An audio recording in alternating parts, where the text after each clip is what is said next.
du dossier, donc tout ce qui concerne le choix du site jusqu'à la controverse et le débat. D'ailleurs, ça va finir en référendum municipal, cette histoire-là.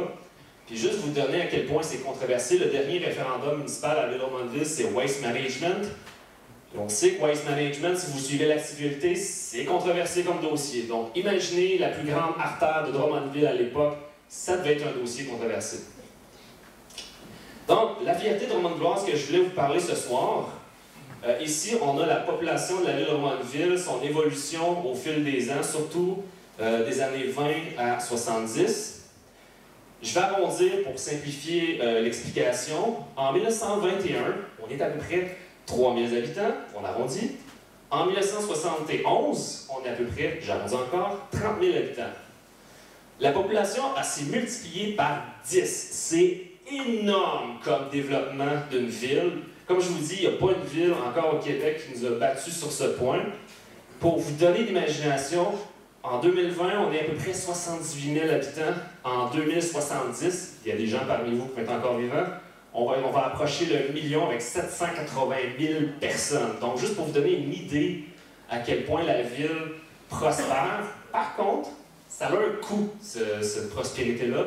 C'est les infrastructures de la ville qui en mangent un peu la taloche, si je peux dire. Parce que plus de gens qui utilisent les infrastructures, donc l'aqueduc, les égouts, les trottoirs, les routes, les ponts aussi, vont y goûter.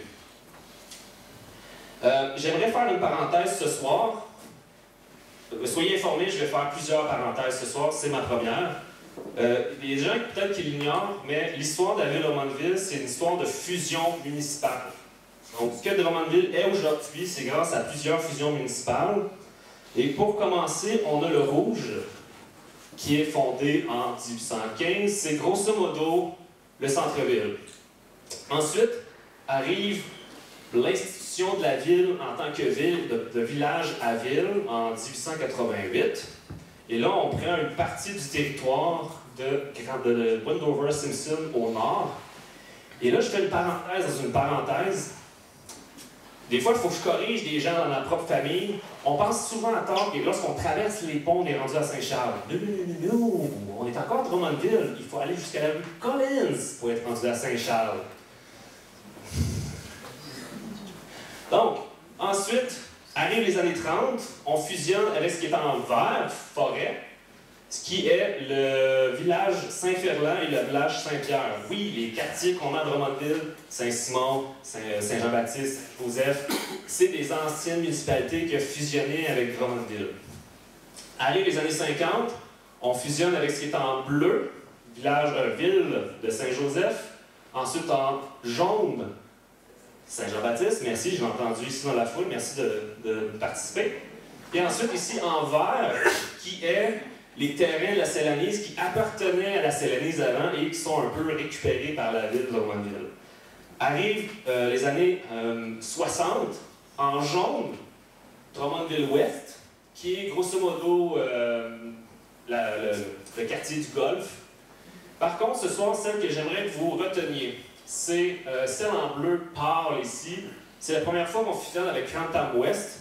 Et cette fusion municipale-là va avoir un impact assez important sur le choix du pont. Parce que dans les années 60, la ville commence à cogiter l'idée de faire un parc industriel et cette fusion-là va être utile pour faire justement ce parc industriel-là. Ensuite arrivent les années 70, on fusionne avec la section en brun, une nouvelle fois avec Grantham-Ouest. Les années 80, on fusionne avec ce qui est en orange, qui est Drummondville-Sud, qui avait déjà fusionné avec Saint-Simon. 1990, on fusionne avec la section qui est en blanc ici. On termine la fusion avec la municipalité de Grantham. Donc, on salue Alain Carrier, qui était le dernier maire de la municipalité. Ensuite, arrivent, je pense, les fusions les plus connues. Donc, Saint-Joachim, Saint-Séphore, Saint-Charles. Je pense qu'on est dû pour une fusion municipale. C'est comme ça. Donc, autre contexte important, c'est le pôle industriel de la ville à l'époque. C'est pas comme aujourd'hui. Aujourd'hui, on pourrait dire grosso modo que le pôle industriel de Drummondville, c'est 55 autoroute 20. C'est à peu près ce secteur-là. À l'époque, c'est encore le centre-ville qui est le pôle industriel. Donc, les plus grandes industries qui emploient le plus de gens à Drummondville sont au centre-ville. Juste pour en citer quelques-unes, on a la Dominion Silk, on a la Drummondville Coton, et ici, dans le coin, on ne la voit pas, mais on a la Celanese, qui est un monstre. À son pic, elle va employer 5000 personnes à Drummondville ou dans les régions. Donc, vous comprendrez que la routine des gens, lever, boulot, auto, ça se passe au centre-ville. C'est là que les gens circulent dans la ville. Oui, je sais, je fais un geste bizarre. Donc, ah, c'est filmé, hein? Oui, c'est vrai, c'est filmé. Ah, mon Dieu. La greffière. Donc, revenons à la conférence. Vous comprendrez que les infrastructures les plus utilisées sont au centre-ville, entre autres le pont, et ça va être déterminant pour comprendre certains acteurs pourquoi ils voulaient un pont à un endroit précis. S'il fallait choisir 2 éléments déclencheurs, je les ai choisis, il n'y a pas vraiment de raison, mais je pense que selon moi, c'est 2 éléments déclencheurs. On commence avec le vieux pont.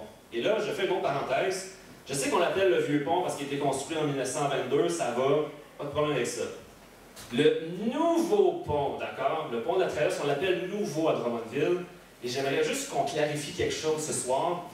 Il a été construit en 1973. Je ne sais pas pour vous, mais moi, quelque chose qui est construit en 1973, j'ai de la difficulté à dire que c'est nouveau. Maintenant, vous savez ça. S'il y a quelqu'un de l'externe qui vient de Drummondville et dit « Prends le nouveau pont », vous allez peut-être avoir une discussion avec cette personne-là, ça vous demande « Ah oui, en quelle année ça a été construit? » Je vais juste dire ça comme ça. Fermez la parenthèse. Donc, qu'est-ce qui se passe avec le vieux pont? En 1955, le ministère fait des travaux sur le vieux pont et le conseil municipal demande à son ingénieur « Va donc s'aider, va donc voir qu'est-ce qui se passe avec le vieux pont. » Et l'ingénieur municipal va aller voir, va faire un rapport qui va transmettre au conseil municipal. Rapport sur les travaux exécutés au pont de la rivière Saint-François de Drummondville par le département des travaux publics. Je rappelle, le département des travaux publics du ministère. Donc, ce qu'on peut lire dans le rapport, qui fait à peu près 5 pages, je vous ai sorti les gros titres. Réparation de la culée nord, réparation du mur de soutènement du côté nord-est, réparation de la culée du côté sud, réparation du pilier au centre du pont. Moi, je ne suis pas ingénieur dans la vie, OK? Je suis archiviste, historien des arts. Mais lorsqu'on lit le rapport, on se rend compte que c'est pas un petit job de peinture, d'accord? C'est vraiment des réparations qui semblent, à minimalement, assez importantes. Ensuite, l'autre élément déclencheur, c'est l'arrivée massive des voitures à Drummondville durant les années 50, 60, 70. Je ne sais pas si vous la reconnaissez. C'est la rue Lindsay. Exactement, Lindsay. Ce qui est intéressant avec cette photo-là, c'est que derrière, la personne qui a pris la photo, elle a marqué midi, les barrières baissent, midi 20, passage du train, midi 22, lever des barrières. Mon idée, c'est qu'il a pris cette photo-là pour démontrer le trafic qui est créé par le frein. L'histoire ne se répète pas, mais elle bégaye souvent. Mais, pour déterminer combien il y a de voitures qui roulent sur le territoire de la ville, c'est plutôt difficile parce qu'il n'y a pas de registre, de document qui dit tant de voitures à la ville de Drummondville. Par contre, la ville elle a conçu ou elle a mis en place un système de transport en commun depuis 1937. Et vraiment par pur hasard, je suis tombé sur des statistiques de 1950 à 1957. Ce soir, je vous offre un scoop, une information confidentielle, je ne parlerai pas de mon emploi, j'ai demandé la permission quand même. J'ai les résultats de 2019, le nombre de personnes qui ont pris l'autobus en 1950, en 2019, donc 587 350 personnes. Là, j'aimerais ça vous faire participer un petit peu, OK? J'aimerais ça faire un vote à main levée. En 1950, ceux qui pensent qu'il y avait moins de personnes qui prenaient l'autobus, considérant qu'en 1950, on est 28 000 personnes à Québec. Non, pas à Québec. Oups! Coupe. À Drummondville. À Drummondville. Donc, ceux qui pensent qu'il y avait moins de gens qui prenaient l'autobus, levez la main. 1, 2, 3, 4, OK. Ben, ça fait du sens parce qu'on est moins de population à cette époque-là. Ça fait du sens. Ceux qui pensent qu'on est à peu près égal, peu près, c'est kiff-kiff. D'accord? OK. Plus de gens que je pensais. Donc, j'imagine la majorité d'entre vous pense qu'il y a plus de gens qui prennent l'autobus. Vous m'avez vu venir avec ma question. Maintenant, j'aimerais ça que vous faisiez un chiffre dans votre tête. Est-ce que c'est 5 000 de plus, 10 000, 50 000, 100 000? Bien, figurez-vous qu'il y a 1,1 million de personnes qui prenaient l'autobus en 1950 à Drummondville.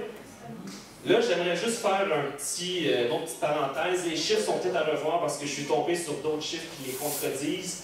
Mais la chose reste, il y a plus de gens qui prenaient l'autobus. Maintenant, l'impact de la voiture à Drummondville, je veux dire, si les gens ne prennent pas l'autobus, soit ils marchent, ils prennent le vélo ou ils prennent une voiture. Mais lorsqu'on voit les chiffres de 1950, 1,1 million de personnes qui prennent l'autobus, à 1957, moins de 400 000 personnes qui prennent l'autobus, je pense pas que ces gens-là ont commencé à marcher sur les routes de Drummondville. Non, c'est la voiture qui s'implante à Drummondville. Ce qui veut dire que ça crée plus de circulation, les routes sont plus utilisées, et le pont, on se rappelle, le pont n'est pas en état super génial. Parce qu'on peut voir l'inquiétude des élus municipaux. Coup sur coup, il y a 2 règlements municipaux qui vont arriver pour réduire le tonnage permis qui peuvent rouler sur le pont. Donc on passe à 20 tonnes, et ensuite on passe à 10 tonnes. Combiner le fait qu'il y a plusieurs voitures qui roulent sur le pont, son état va se dégrader assez rapidement.